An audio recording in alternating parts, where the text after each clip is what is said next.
Good evening, everyone. My name is Barbara Varvas, and I'm a lecturer in multi-level regulation at the Helsinki University of Applied Sciences, TUAS. It's my great pleasure to welcome you all here today at the event on Women in Mediation.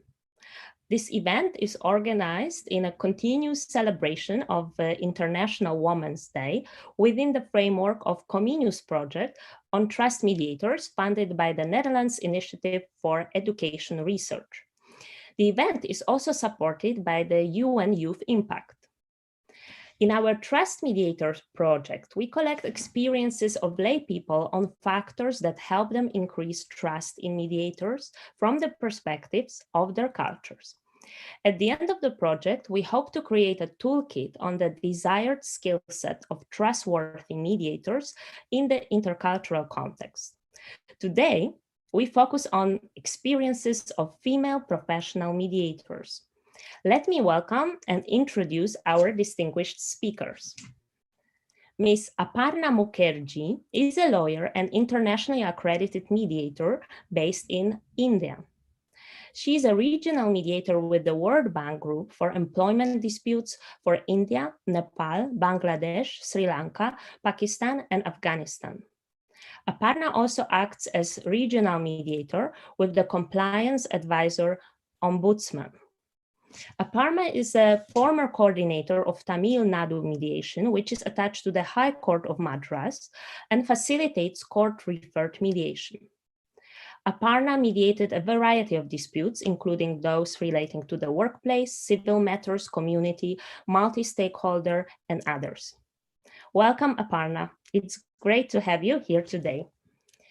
Mari Vanhanen is a judge and mediator in the District Court of Helsinki. Before joining the court, Mari was an attorney in the Nordic law firm Rocher, where she focused on complex international arbitration and litigation cases. Prior to that experience, Mari worked in the arbitration boutique Lindholm Wahlgren.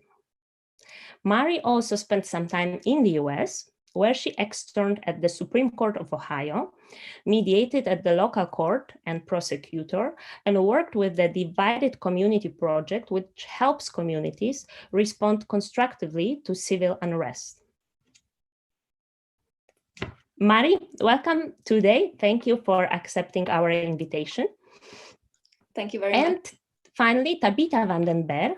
Tabitha studied law at the University of Amsterdam. She trained as a legal mediator in her early 30s while pregnant with her third child, while working full-time in corporate communications at a scientific institute.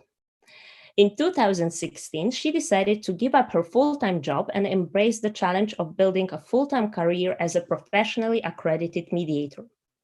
She established her own mediation firm, Mediation Amsterdam, and now works full-time as a mediator, trainer, and conflict resolution expert alongside two colleagues. She works as court-appointed mediator for the Court of Amsterdam and as an assessor for the International Mediation Institute. She's a member of the editorial board of Tijdschrift for Conflict Handling, and she has acted as an expert judge in many international negotiations and mediation competitions. Tabitha, it's really great to have you too. And I'm really looking forward to you all sharing your experiences with us. And in order to move to this part, let me now briefly explain the format of the event. Our student leaders from the Comenius team, Alexandra van Koppenol, Ella MacLeod, and Lorien Eudelin, will ask our distinguished speakers to share their stories of if, and if so how, gender has affected their work as mediators from the perspective of their respective cultures. Each story will be followed by a short interview by one of our students. Afterwards, we will have the Q&A session on the role of women in the mediation field in the intercultural context, and this part will be moderated by myself and my colleague from the project, Ms. Marike Hegeman, who is a company lawyer at TUAS. And of course, you all, dear listeners, you will be able to ask us questions through the YouTube live chat. So I think we are ready to go. So Alexandra, the floor is yours. Thank you. Thank you, Dr. Warren. My name is Alexandra Van Koppenel. I am half Palestinian and half Belgian. I'm currently a second-year law student at the Hague University of Applied Sciences. I have the honor to be interviewing Ms. Aparna Mukerjee. Ms. Mukerjee, could you please share a bit about yourself, your career, as well as a story on how gender has affected your work as a mediator? Thank you, Alexandra. First, I'd like to thank all of you for having this event today. It's really an exciting opportunity for all of us to be here with you. And thanks also to the Trust Mediators Project for doing this. So I won't go into my background and work, since I think Barbara had already mentioned that. And I'll share an experience as you requested. So I'm based in Chennai, India, which is on the southeast coast of India. And, you know, we are a large subcontinent. So I think in India, it's not that we have a single culture. Cultural norms vary greatly across different regions and in urban and rural areas as well. With a population of almost 1.3 billion now, 28 states, 121 languages, and almost 19,500 dialects with several ethnic groups, you know, we have patriarchal and matriarchal communities in our country. We also have complexities of class, caste, religion, which intersect, you know, with gender-based complexities across. So to share one example, I do some work in the sphere of company and community disputes. So in a company and community dispute that I was once mediating, my co-mediator and I could see that the organized representatives of the community were predominantly male. They also were larger community meetings where women were also present. But we found that in those meetings, women were really not speaking. They were just present and attending, but not really talking. And we realized that for them, perhaps they were not really comfortable speaking in that larger mixed group over there. So now we had to kind of decide what to do with this information and how to proceed.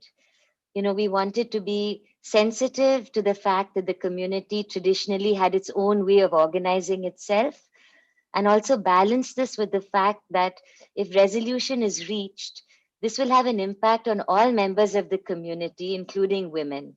So if women had no voice in the decision-making process, they still had to live with the outcome, and would this be fair?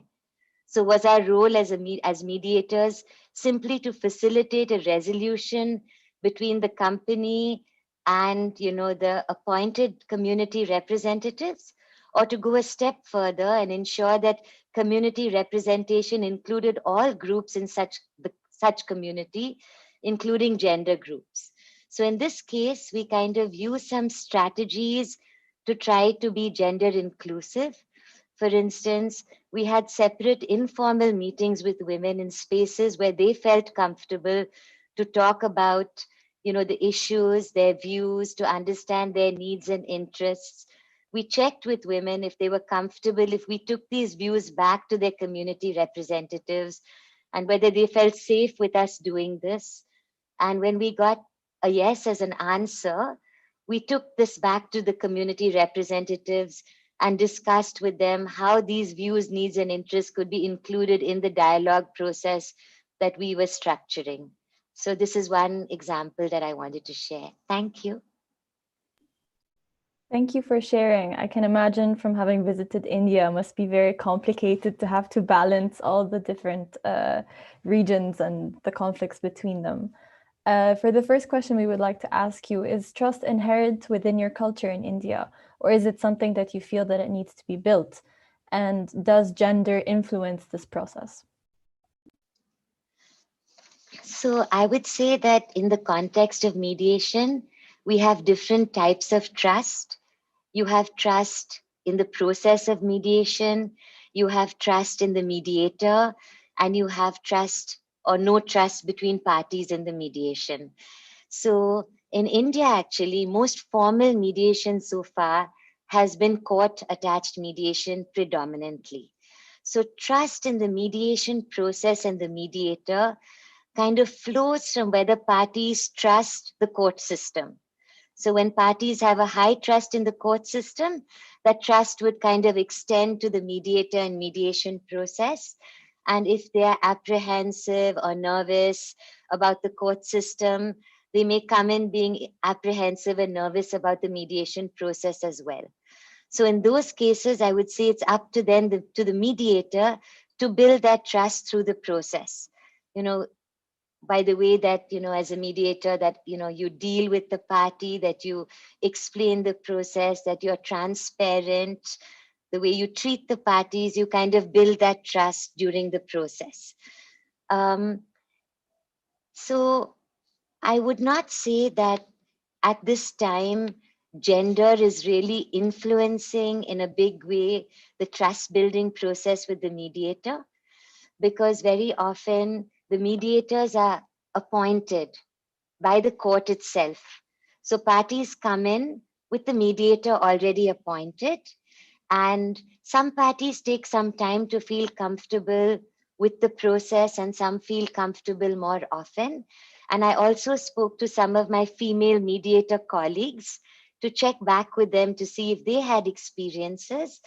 And I think most of us felt that, more than gender, it is seniority.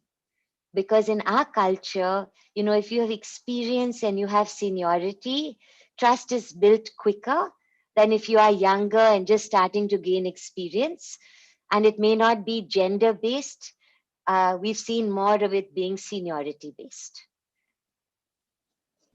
Right. Thank you for sharing those qualities. It's very important for our project to know what are the certain types of elements that are incorporated in the trust building process.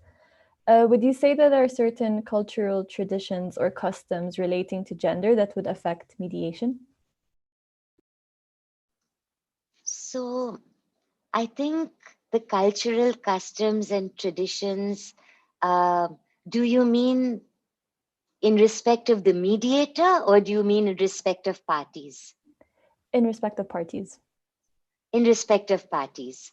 Yes, there will be some cultural and customs and traditions relating to parties that do, like gender-based, which will impact, like, for example, what I spoke about when I shared the experience, or sometimes in matrimonial cases, so sometimes in matrimonial cases in India, though the issues may be experienced by the husband and wife, in a sense, the entire family is involved. We still do have, joint families where people all live together. So it's husband and wife, along with, sometimes parents are also living in the same house. And in cases like that, though it could be a court-appointed mediation where only husband and wife come to the table, sometimes the whole family may come with them, because the decisions are made by elders in the family and not just the couple. And sometimes in those cases also, the woman or the man may not feel comfortable speaking in the presence of the other. So the mediator needs to be sensitive to that and make sure that a comfortable space is created for people to express themselves freely. They may not feel also comfortable with a mediator just of one sex sometimes. So sometimes we would look at then having one mediator of each gender so that there's a gender balance in the mediation team. So I think gender does impact, parties in mediation. I've seen it in different kinds of mediation over here. It's interesting that you say that you have to sometimes bring in both a male and a female mediator to the party.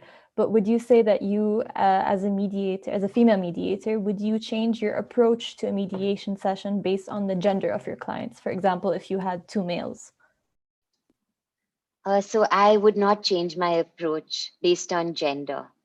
I would always do my best to make the people who are in mediation really comfortable so that they can open up and talk freely. But that is not it's not gender based. There may be times where I would put in effort to understand the culture of the people Again, not gender-based, but to be culturally sensitive. So in our country, for instance, there are certain things which would be considered very disrespectful, which may not be so in other cultures. And I'm not trying to generalize over here, even within our culture, but in certain pockets, for instance, if you put your feet on the table, if you eat when you're talking to people, if you don't greet people respectfully when they come into the room and pause to do that for newcomers coming in, and show that respect. If you talk disrespectfully to people who are much older than you, there are many things which are a part of different regions in our country. So because I'm a mediator who works in different regions, if I'm working in a region that I'm new to, I will put an effort to understand what are the cultural dynamics in that region. Because when you're going in as a mediator, your intention is to make the other people as comfortable and relaxed as possible. So you don't want to be disrupting their flow with what you are doing. So, for that, I would think you need to put in that effort. And for instance, I'll just give you one example. So one of the mediations that we worked on was in the Northeast region of India, which is very, very different from other regions in the country. And while we were doing the mediation, we realized that with the people that we were working with, in the way they communicated with each other, that if you say as a mediator that I'm not sure about this, I'll check and I'll let you know, in that culture that's understood as yes. So those words are understood as yes. So if we had not learned that, during the process, if parties ask you something which you're not sure about, you'd be like, I'll check on this and I'll get back to you. So it's not a yes or a no, let me check and get back. But while we were dealing with this group of people, we realized unless it's a yes, you need to say no. If you say no and then come back with a yes, that's okay. But if you say, I'll check and get back to you, that's something which will be understood as a yes. So it could lead you to a complete, kind of miscommunication. That's very interesting. And would you say that women in your profession are looked at differently in comparison to your male colleagues? And if so, has there been any efforts by perhaps the government or legal boards in India that try to tackle this issue? So I would say that in India, there are more men lawyers than women. And so, as I said, that we mostly at this point have a lot of court-attached mediation programs in the country.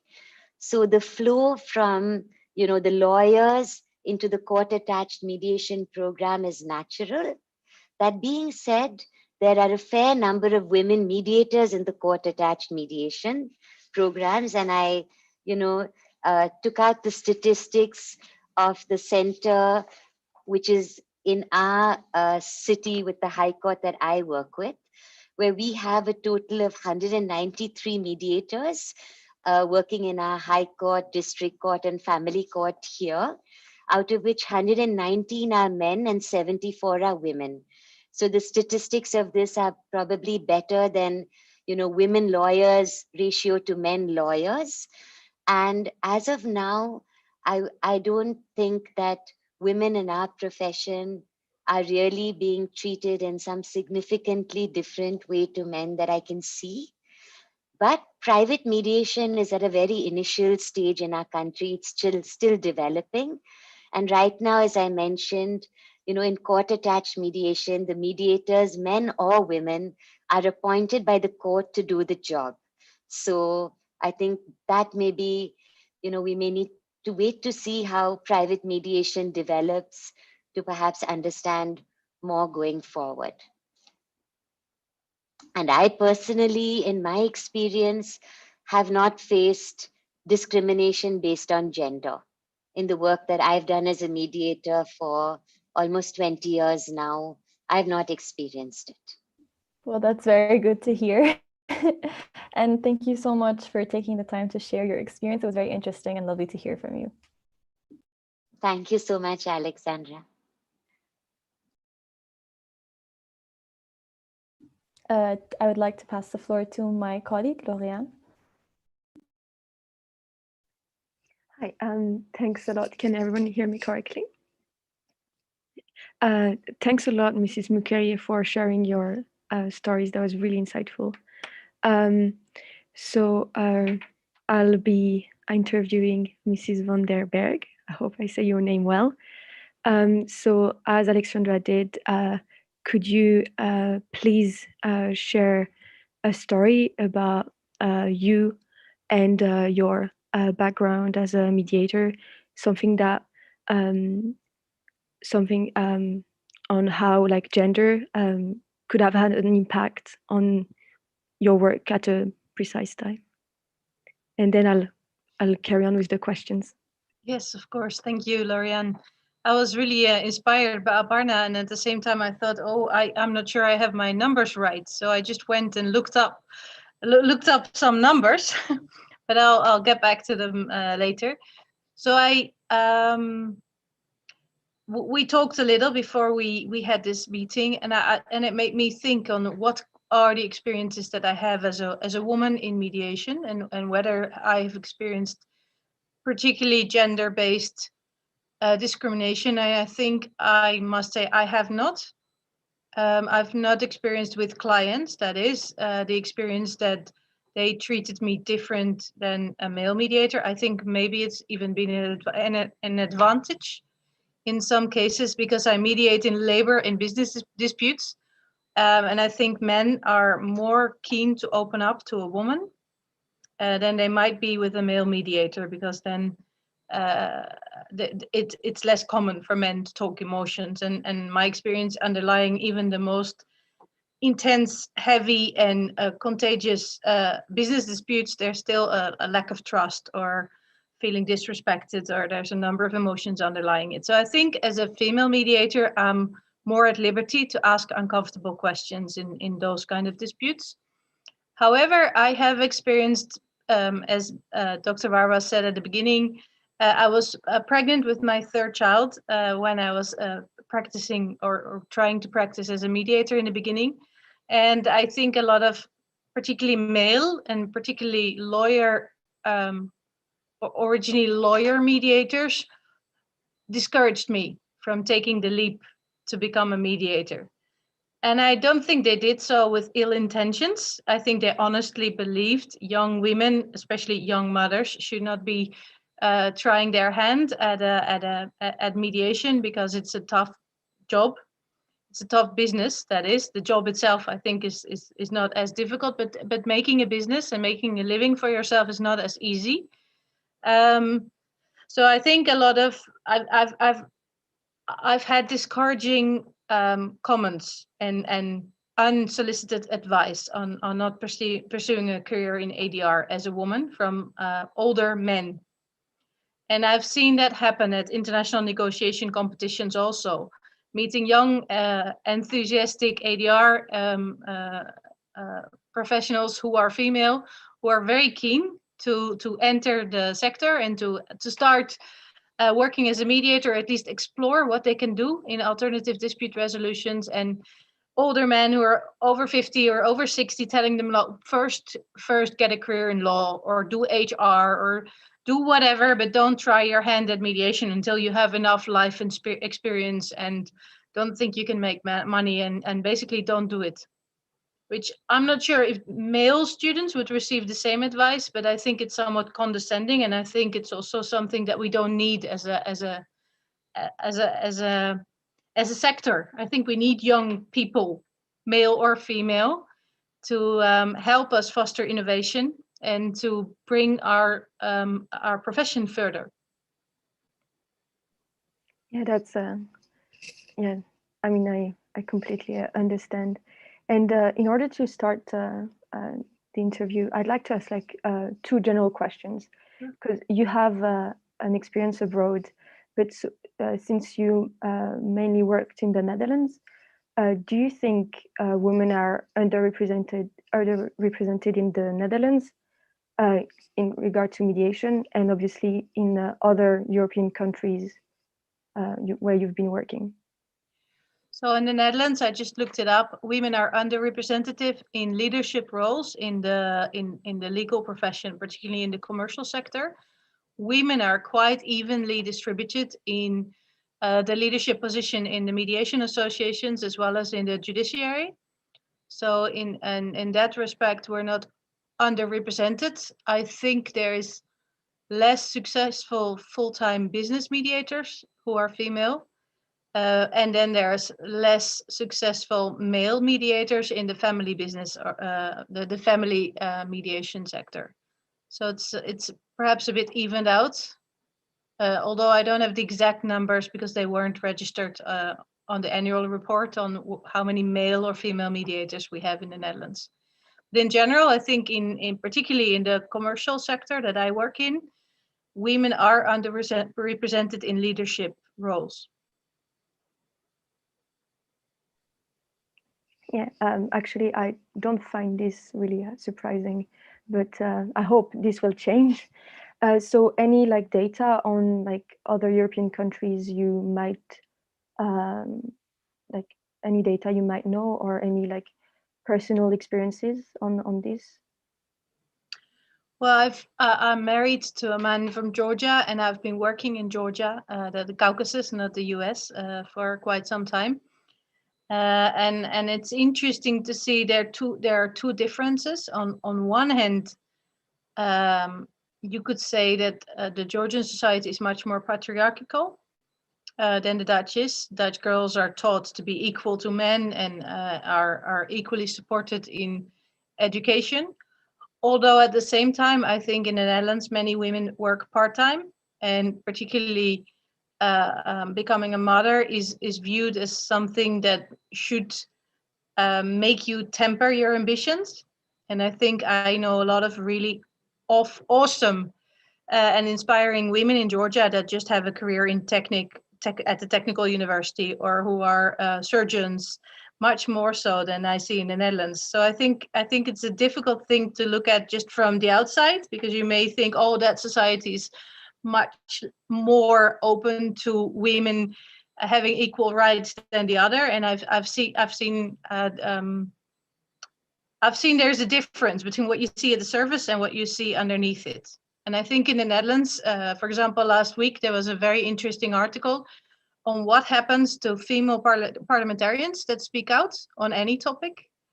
And they've been subject to the most intense and most awful sexist, racist, and just in general derogatory comments, particularly on social media, in such an extent that many of them even feel that they don't want to run for parliament anymore. And it's also discouraging young women to pursue a career in political leadership. So although the Netherlands may look like an equal opportunity society, I think there's a lot of gender issues underlying it, and we need to address those. Yeah, thanks a lot for sharing, and I completely relate with what you said on female politicians, because I'm French and this also happens a lot in France, but I don't think female decided to took that as a way to as a break to their ambitions. So I'd like to now get back to a more practical question, and more based on your experience as a mediator. So did you ever experience gender-based rejection and by the parties while you were mediating? I think, as I said in the beginning, because I mediate in business and labor disputes, it's not really been an issue. I do know from quite a few colleagues who are in family practice that because conflicts are usually between men and women, although in the Netherlands also women and women or men and men can marry, but most of the mediations are between men and women. And there it's often, not often, but it can be a point of discussion. Do we want a female mediator or do we want a male mediator? Thinking it is an advantage if the mediator is of your own sex as the person in a dispute. So I know quite a few people that actually choose to work as a couple, so as two mediators from both genders, and that can be helpful to address any gender-based suspicions on whether the mediator is qualified or not, which I do think shouldn't be an issue. But if parties have that sense and it's a perception that it may be an issue, then it becomes an issue. Yeah, I understand. And just to I'm thinking while I'm speaking, I think in group mediations, I do tend to work as a pair, and then I do think on what is needed here. And sometimes I've specifically chosen to work with a man because I think it may be helpful for the group dynamics and for us to be able to be good cop, bad cop, or to address certain issues. But I've also chosen to work with women who are psychologists or who are much older than me or younger than me. So it's always a matter of thinking what is useful for this case and for these people. Okay, yeah, I mean, you partly replied to my question. I wanted to ask if you thought that gender affect how mediators mediate. So I understand that it does. Do you want to elaborate on that, or? I think, yeah, like I said, sometimes I can get away with more questions being a woman when I'm mediating with men, because I think it's accepted of me to ask into questions that may be considered more feminine, like emotions. It shouldn't be, but it is. So I get away with more. I do think that I agree with Aparna saying that it's maybe more about a matter of seniority than it is of gender. And I think many young mediators, like I said, I've been judging at a lot of international competitions, and I've seen people who are born to mediate, who are maybe 21 or 25 and may not have had all the life experience that the senior mediators think you need to be successful as a mediator. But they'd be scared to enter the job market, feeling that their age will be used against them. And I think that's something we have to challenge, because if you can be a dentist or a heart surgeon at 28, after gone to school for 10 years and doing your absolute best to be the most skilled professional that you can be, if you can be trusted with life, then you should be able to be trusted with conflicts as well. If you have the affinity and the strong drive and the willingness to learn the skills. And I think some of the young professionals that I've seen may be even better than some of the older professionals, because they haven't had to unlearn as many of the things that I think become part of who you are as a professional. If you've been an architect or a lawyer, then you've been used to be asked for advice and to take leadership in any dispute and tell people where they're supposed to go. And I think as a mediator, you're most effective if you're able to empower the client to find their own ways and to decide together or separately where they want to go. So I think young mediators don't have to unlearn as much as some of the older professionals that find their calling for mediation in their 40s or 50s or even older. Yeah, thanks a lot.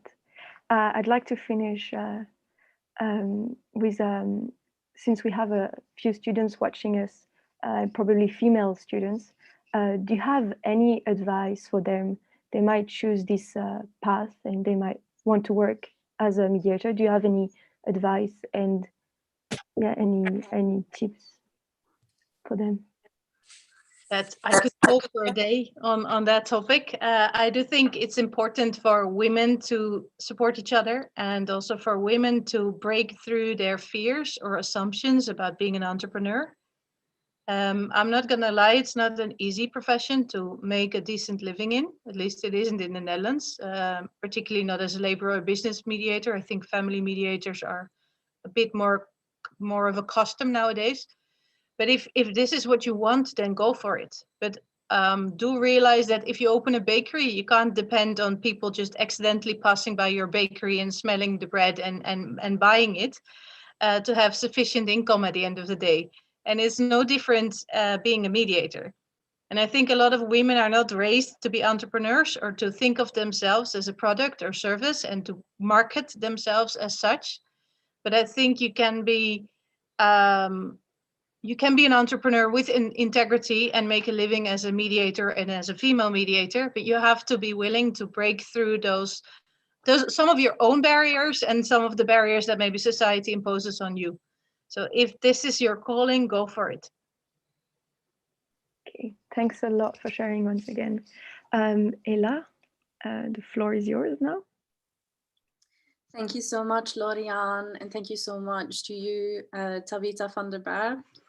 My name is Ella MacLeod. I am 21 and I am a Norwegian student in the International and European Law Program.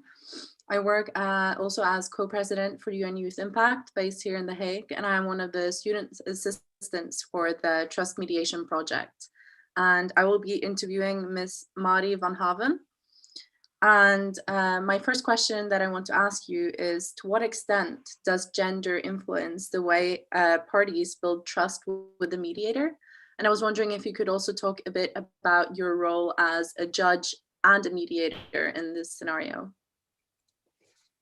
Yes, thank you very much. To start with, of course, every interaction with the parties is an opportunity to build trust and rapport. And starting from the very first contact, you have a chance to build that with the parties. But because I am a judge and a court-connecting mediator, I go to those interactions not just as a woman, but in that role. And I think, to follow up what Aparna was saying in her comments, I think that can have a very important impact in how parties build trust. And to speak from the Finnish perspective, Finland has traditionally been a country where people have a strong trust in institutions.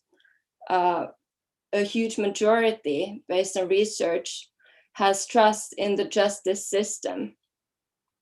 The profession of a judge is highly respected. So when you go to a mediation, you have a fair chance that the parties, as a starting point, have trust in the courts and perhaps in the process that will take place in the courts. Of course, then the question about gender becomes, and I also had discussions with my very experienced colleagues in the courts. I'm happy to say we are more than 20 female mediators in the District Court of Helsinki. And I think the feedback was that gender very rarely plays a role, or at least how they see it. But perhaps, and this is an area that I personally don't do, I don't do family mediations, for example, custody disputes. But there, I understand that trust building might be especially sensitive issue if you have a situation where there are two parents who are a man and a woman, and then the mediation, there are two mediators who are women. With us, the family cases are usually mediated by one judge and a professional who might be from a social worker or a psychologist. So if you have that set up and perhaps the attorneys are also female, then the lone man might feel a bit alone. So I think that's something you have to tackle. But that's a specific scenario where you might encounter specific challenges in that respect. But in general, gender is not in such a big role, perhaps. Thank you so much. I think it was really interesting to hear about the trust in the justice system and how it affects mediation, because I think it's quite similar in both of our cultures. And I'm really happy to hear that you also have more than 20 female mediators on your staff. That's really great. I was wondering, do you ever feel like you have to overcompensate to gain trust among parties as a result of your gender? I was thinking about this question from the perspective of my work as a mediator in the court, but also my plus 10 years in the practice of business law, where you see more and more female attorneys, general counsel who are women. And even there, I think also being fortunate to have a lot of strong role models, strong female role models throughout my career. I don't think I've ever felt the need to really overcompensate as a result of my gender.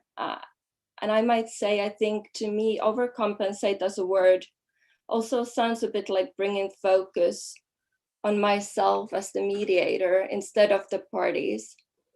And I think I really want to avoid that, because it's really the parties who are at the center stage. And I really strongly believe that when you listen to the parties, you respect and recognize the inherent dignity of everyone in the process, then the parties will come to respect you and understand that you are there to help them. Thank you so much for sharing. So moving on to my third question, I was wondering, to what extent do you feel that your culture influences the way that you mediate? I think, to me, coming from Finland, the traditional stereotypical thinking perhaps has been that the Finnish culture is quite reserved, perhaps more than others. We do give space to each other and also expect space to be given to us many times. To give an example, my grandfather started to talk at the very late. And when he did, he spoke very well, but he said he simply had nothing to say before that moment. And I think that definitely affects or might affect the way we are in a mediation. And I wanted to tell you a story. This is from a colleague, but I think it captures very well the topic. This was in a mediation training where there were two mediators, one from Finland and one from Spain. And they were asked to actively listen to each other and then give feedback on that exercise. Now, the mediator from Finland first listened to her colleague from Spain like, yes, nodding, perhaps asking a question here and there.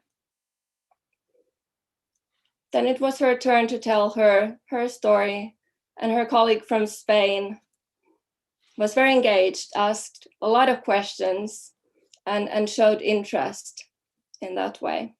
When it came time to give feedback, the mediator from Spain said, I felt you weren't really interested in what I had to say. I felt like you weren't listening, really. The mediator from Finland, in turn, felt I was being interrupted all the time. I didn't really get to say what I wanted to say, perhaps. And I think there are really different ways of approaching this. Myself, I do recognize the more quiet type when I am mediating and listening to the parties. Thank you so much for sharing your story. I think that a lot of us also can relate to such issues, especially as being international students here in The Hague and trying to form friendships with people from all over the globe. So moving on to my fourth question, which connects a bit into our cultures and how they overlap. So having looked at how trust building is conducted in Norway, I found that trust is an inherent feature among strangers, and that personal relationships when building trust can be an asset but are not considered necessary. And I think that this ties into some of the elements that you were talking about, that there's a high trust in the justice and legal system in our country. And I was wondering if this element is also present in Finnish culture, and if you could elaborate a bit more on this topic.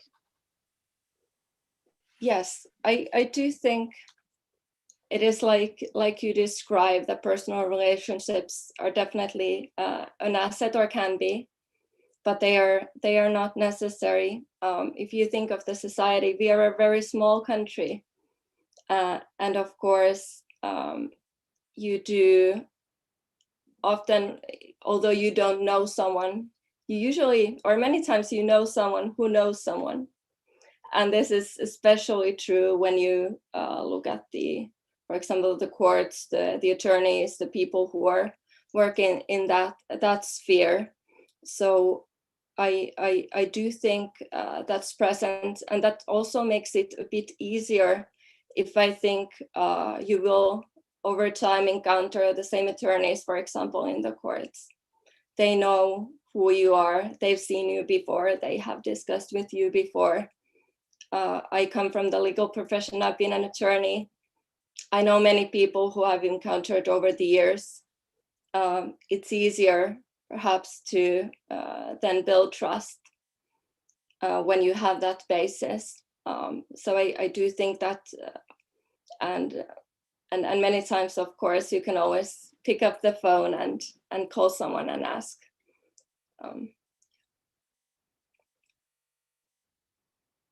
Thank you so much for sharing. I think it's a really interesting discussion, and I think that from having listened to all of you speak, it seems that you haven't encountered that much struggles of gender inequality in the field, but that there might be some barriers, especially when entering into the field, and especially maybe also in other sectors such as in family mediation. And I wanted to go back to the topic we were talking about, that in some fields in mediation that you can encounter difficulties based on your gender, both as a mediator and as a party. And I was wondering as a mediator, what can you do to address these concerns?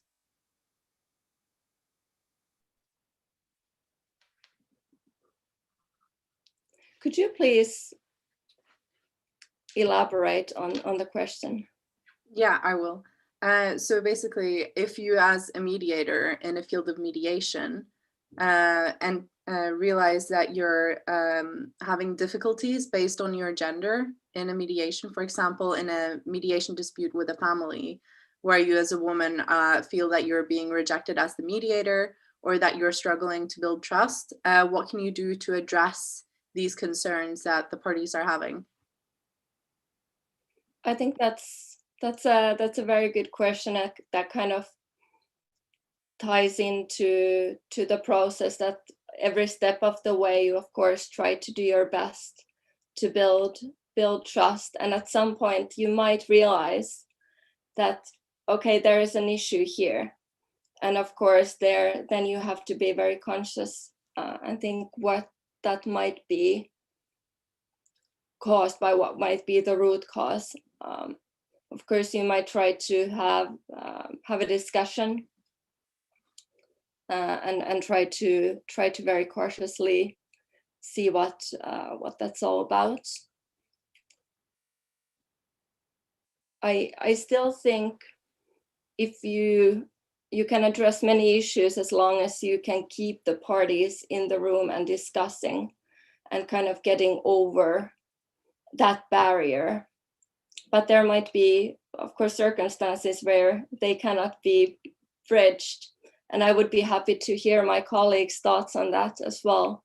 Perhaps they have encountered those situations. Yeah, thank you so much for addressing this. I think that's some really valuable advice, addressing the root causes and sort of continuing the discussion. And I would now like to hand the floor over to Marike, who will be handling the questions and answer session. Thank you so much, Mari Vanhanen. Thank you, Ella, for giving me the opportunity. And I first would like to thank for all the inspiring stories just heard. Really, really insightful it is. And we actually do have some questions of our listeners over here, and I try to read them.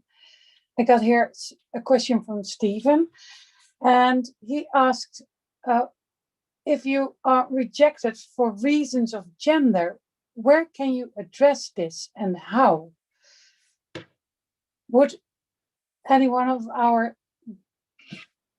dear guests answer this question?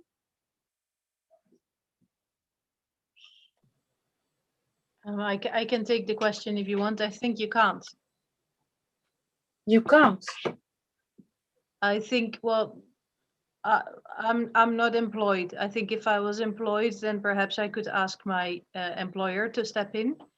But I'm self-employed. So if someone is, I would assume, because I don't think people would openly reject me on my gender, but if somehow someone for whatever reason wouldn't feel comfortable with me, and I would, even if I would suspect it was my gender, then there's very little I can do, because if parties don't trust me and don't feel comfortable with me, then I will not be the instrument of their fruitful dialogue. No, So on an individual base, there's very little I can do. the only thing you can do is reject the case and give it back. Say you And if can't. I can just add to what Tabitha said. So I think as mediators, you know, as Marie mentioned also, we have to always remember that we are there to help the parties. It's not about us as mediators. So I think gender-based rejection could be something which may crop up for anybody at some time. I think the most you can do with any rejection where parties feel uncomfortable is attempt to have a conversation with them to try to understand why they're uncomfortable, to address that if you can. But if for any reason they're not comfortable to speak or they don't want to go into it, you have to just respect that. Because it's not about you asserting your rights in the process. It's about them being comfortable and finding a mediator that works for them. So Yes, I it's think we have to interesting. remember that. Yeah, you could try to find out what the reason might be. Actually, yes. Lovely. Thank you very much to both of you. I got another question from Roxanne, and she asked, what's making a good mediator and what is the role of gender in there? How can you use your gender in your advantage in mediation? If you can do so. Who wishes to answer this question? If I may just jump in, because to add to this question, because Mari said a great thing about a few skills of a mediator that helps reach parties settlement, but it maybe Tabitha and Aparna could also elaborate if you could formulate one absolutely necessary factor or skill of a mediator that makes a mediator trustworthy vis-a-vis parties. What would that be? You mentioned court authority. You both work, two of you, sorry, work in the framework of court annex mediation. But I'm very curious to hear what would be the skill that makes a good mediator, as Roxanne is asking, but also when it comes to trust building. So shall I go first, Tabitha? Is that okay? So actually, after working in the field for some time now, I actually believe that mediation training and learning the skills can only take you so far. Like I've met so many mediators and I feel that it needs to be your personality along with the skills. So for me, I think the one quality which I've seen in many of the really good mediators that I've met is that when they're with parties, you can feel their true intention is just to help everybody in the room. There is no other agenda. There is nothing. You can feel that intention. And I think that's something that you can't be trained to do. You know, some people have that and you can feel that they're really, that intention is without any judgment whatsoever. So I think that is one quality which may be an intangible, but it's something that I've come across in many of the mediators that I really admire and look up to. Thank you very much. And I very much agree with Aparna on the true intentions of a mediator needs to be none other than to support those who are in the room trying to figure out their way out of a difficult situation, because usually they come to us because they haven't managed to solve it themselves first, and often tried for months and sometimes years. I think another very important aspect of a successful mediator is his or her willingness to really self-evaluate continuously.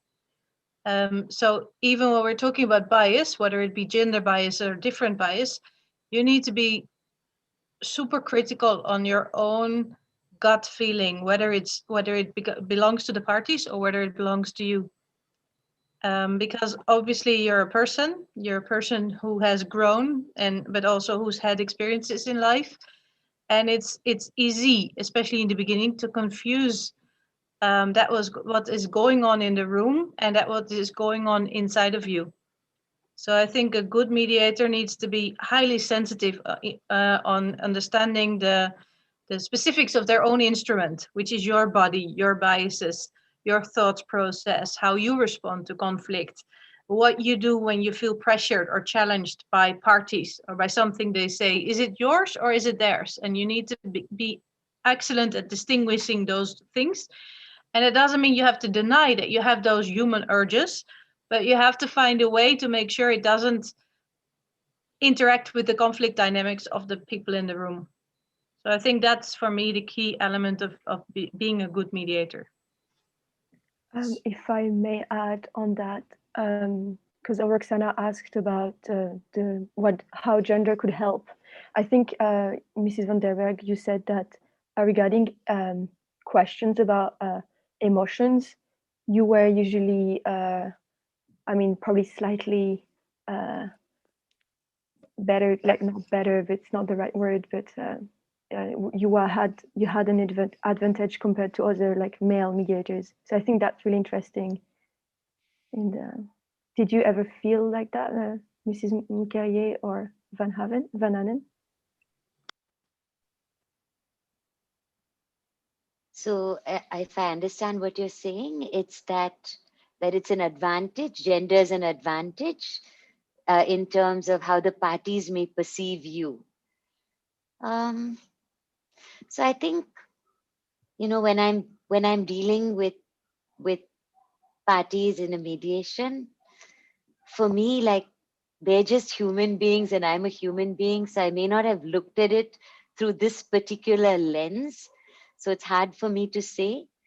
So I may look at, certain aspects of my personality perhaps being an advantage for me or disadvantage, but I can't say I've particularly noticed anything gender related in that way.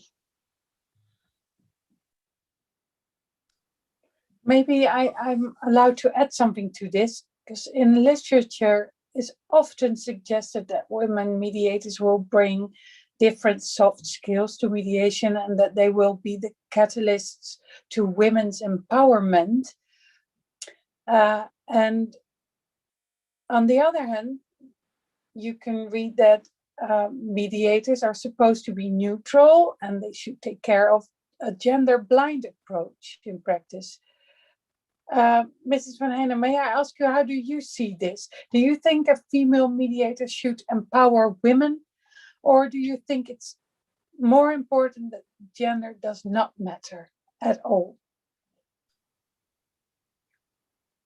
I think, of course, neutrality is a very important value in general, because if the parties perceive that you are not neutral, it's very easy to lose confidence in the process. Now, when it comes to being completely blind as to gender or other elements, I don't think that's possible. And I think we need to be very conscious.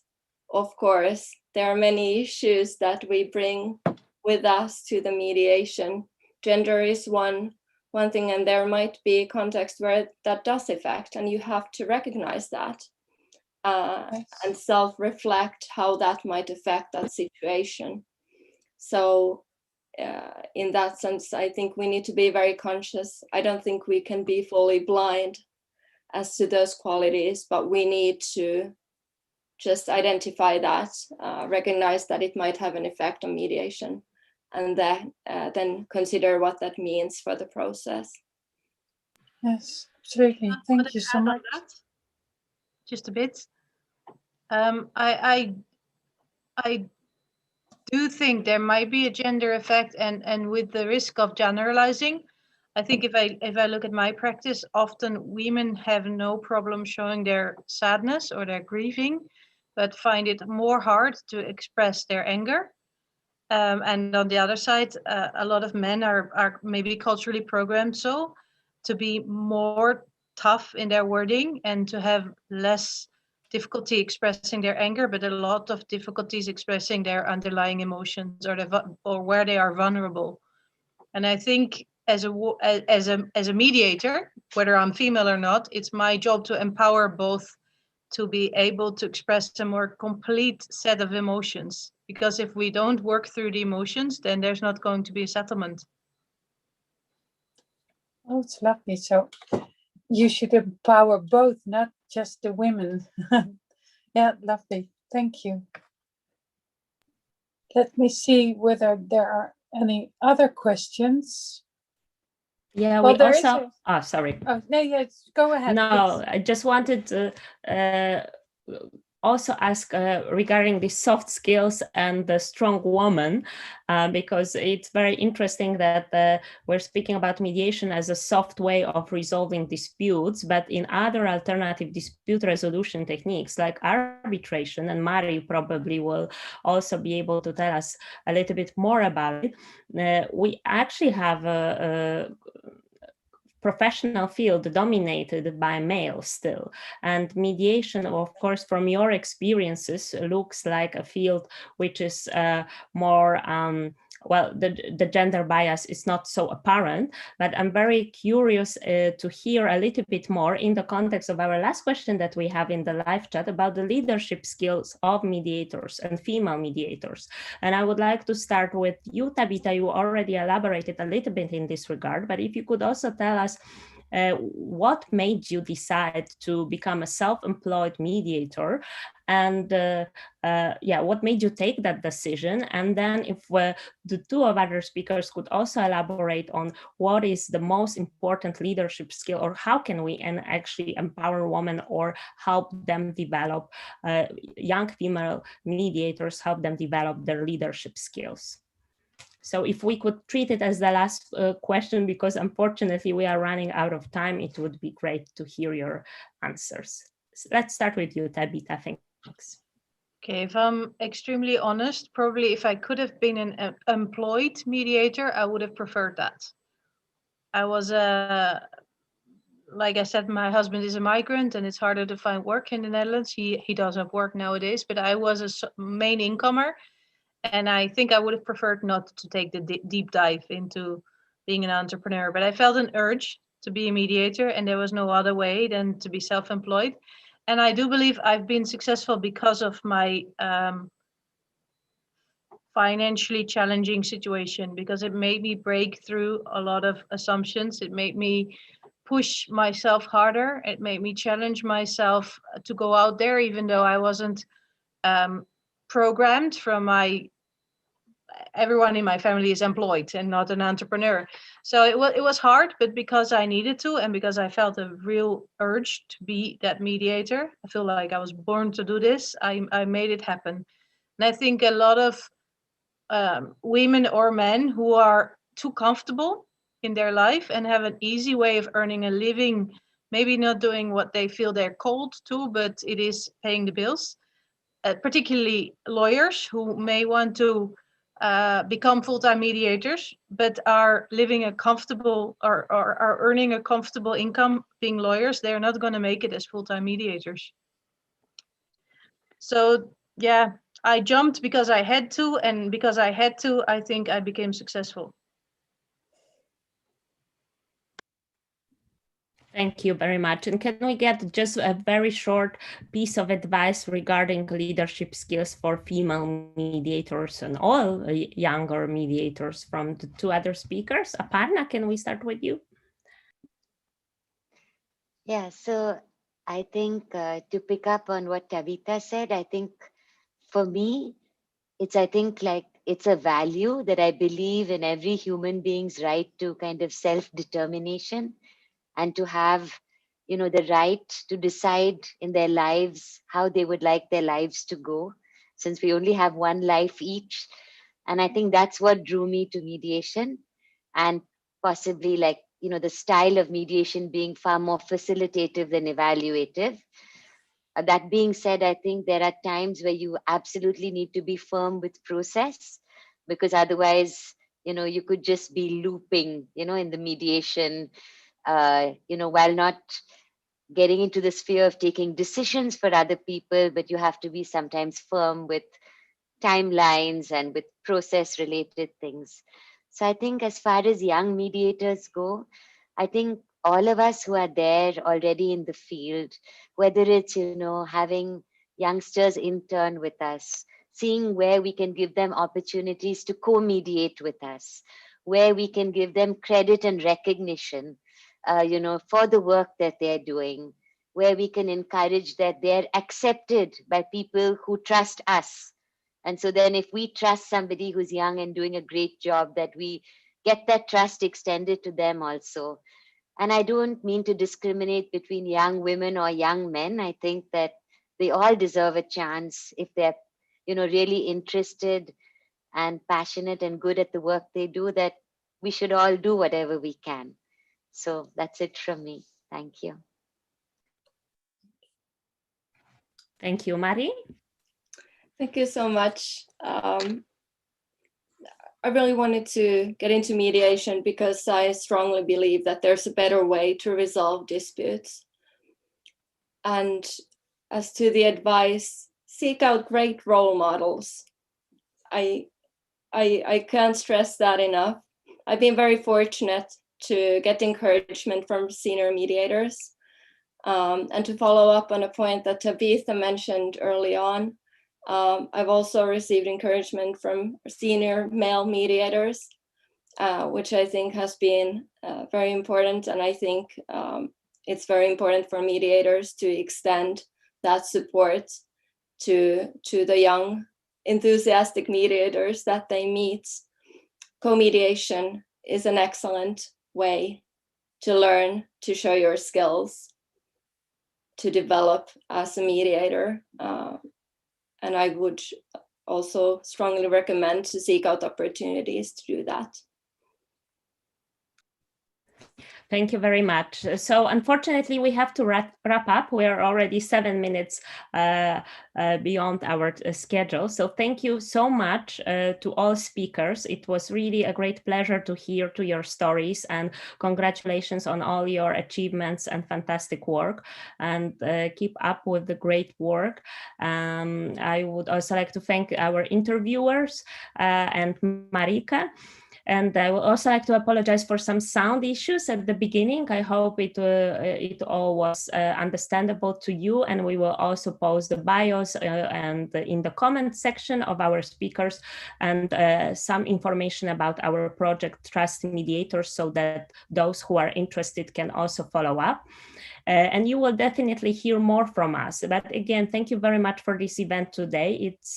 It's been a pleasure, and I wish everyone a great evening. Thanks. Thank you. Thank you so